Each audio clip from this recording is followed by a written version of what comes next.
Assalamualaikum, Sampurasun, Hurip Sunda. Kumaha, kelas 8, Daramang Sadayana. Materi dina pertemuan kalima ieu nyaeta perkara novel. Dina materi novel, tujuan nu dipikaharep nyaeta setelah selesai mempelajari novel, peserta didik diharapkan dapat memahami novel dan unsur-unsurnya, serta dapat menceritakan kembali isi ringkasan novelnya. Satu acan ngawitan diajar, yuk urang ngadoa heula. Bismillahirrohmanirrohim.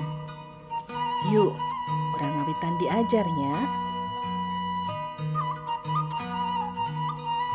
Pangajaran 2. Novel.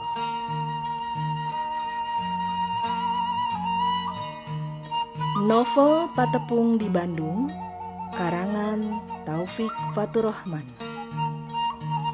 Tahun 1886, novel Patepung di Bandung menang hadiah sastra Samsudi ti Yayasan Rancage minangka bacaan barudak dinilih. Gurat badag carita namah kieu. Kondi teh budak lembur. Urang Pager Ageng, Kabupaten Tasikmalaya.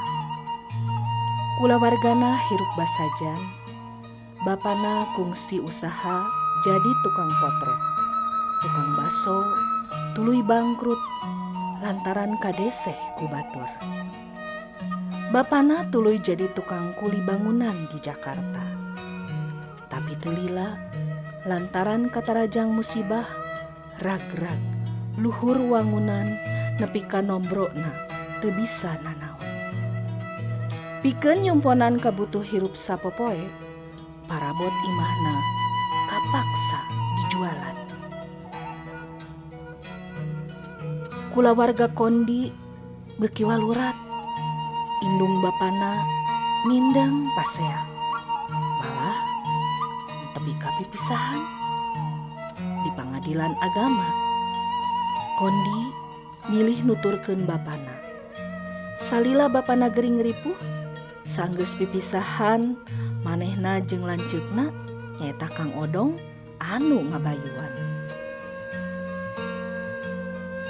Hiji waktu Kang Odong ditewak polisi lantaran ngabongkar toko. Manehna tuluy dibui di kabupaten, malah tuluy dipindahkeun ka Bandung. Kondi digawe di pabrik aci. Saenggeus bapana maot, manehna diajak digawe di Bandung ku Mang Mahmud. Dititah nungguan kios beas di pasar Ciroyom. Tah, basa geus aya di Bandung, manehna aya niat hayang neangan lanceukna nyaeta Kang Odong. Bari dia anteur ku Mang Mahmud. Si Kondi aprak-aprakan mapai raratan lanceukna. Dina hiji waktu, Kondi tepung jeung Asep Dodoy, raja copet anu geus babalik pikir. Nyaharita manehna tepung jeung lanceukna teh. Kang Odong anu sarua geus jadi jalma bener, jadi bandar minyak anu ngider ka sabana wewengkon. Kondi dititah balik ka lembur ku Kang Odong. Cicing deui di lemburna, ngurusan indungna bari neruskeun deui sakola.